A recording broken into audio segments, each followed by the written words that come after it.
మృత్యుదేవత మనకేమీ స్నేహితుడు కాదు. మృత్యు స్నేహితుడైనా కూడా ఉపయోగం లేదనుకోండి, అసలు స్నేహితుడు ఎలాగో కాదు.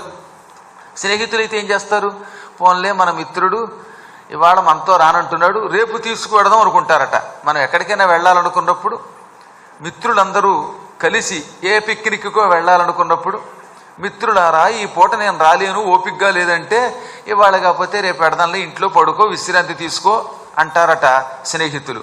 కానీ మృత్యుదేవతలా అనడు.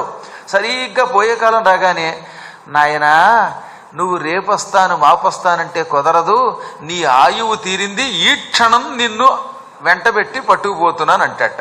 ఇంకక్కడ మాట వరుస కూడా అడగడం ఉండదు. మృత్యుదేవత మనల్ని అడుగుతాడా వచ్చి, నాయనా పద్మాకర్ గారు మీరు మాతో వస్తారా అని అడిగి తీసుకెడితే వాడిని మృత్యు అనరు, అడగకుండానే పట్టుకుపోతాడు. ఎందుకంటే అది ఆయనకు ఒక కఠోర నియమం.